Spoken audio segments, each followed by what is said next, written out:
बिस्मिल्लाहिर्रहमानिर्रहीम। क़ाल अली अलैहिस्सलाम सौमुल क़ल्ब खैरुम मिन सियामिल लिसान। इमाम अली अलैहिस्सलाम जैसे आदिल इमाम को हमसे रुखसत हुए आज तकरीबन 1400 साल गुज़र गए। आइए इस माह मुबारक में इमाम अली अलैहिस्सलाम के पाकीज़ा कलिमात के ज़रिए अपने दिलों की ज़मीन को ज़रख़ेज़ करें।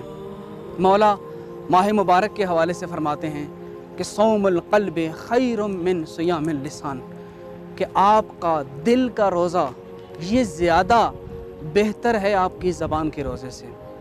देखिए 3 चीज़ें हुआ करती हैं, शिकम का रोज़ा, खाने और पीने से महफूज रहना, और दूसरा है ज़बान को उन चीज़ों से बचाना कि जिनसे बचने का अल्लाह ने हुक्म दिया है, और तीसरा है अपने दिल के ख़यालात पे काबू रखना।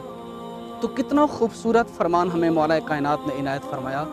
मौला फरमाते हैं कि तुम्हारे दिल का रोज़ा ये बेहतर है तुम्हारी ज़बान के रोज़े से, और फिर आगे चल के फरमाते हैं वस्सौमुल लिसान खैरुम मिन सियामिल बत्न, और तुम्हारी ज़बान का रोज़ा ये कहीं ज़्यादा बेहतर है तुम्हारे शिकम के रोज़े से।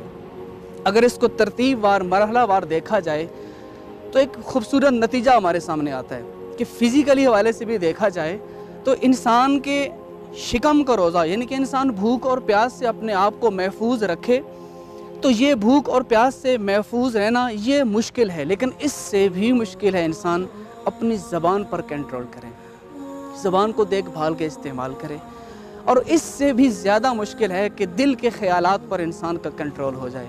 तो इस माह मुबारक के हवाले से कितना खूबसूरत पैगाम मौला ने दिया कि देखो तीनों चीज़ें मद्देनज़र रखो।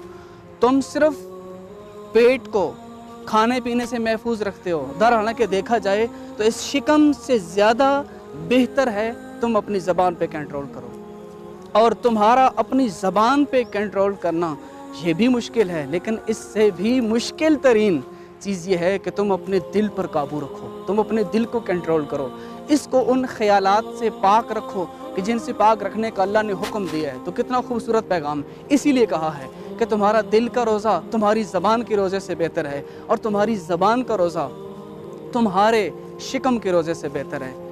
तो आइए इसी पैगाम को अपनी ज़िंदगी का मिशन बनाएं, और मौला ने जिस तरह कहा है अपने शिकम को भी महफूज रखें, अपनी ज़बान को भी महफूज रखें, और इसी के साथ अपने दिल को भी महफूज रखें, ताकि ये दिल अल्लाह की मोहब्बत का मखज़न करार पा सके।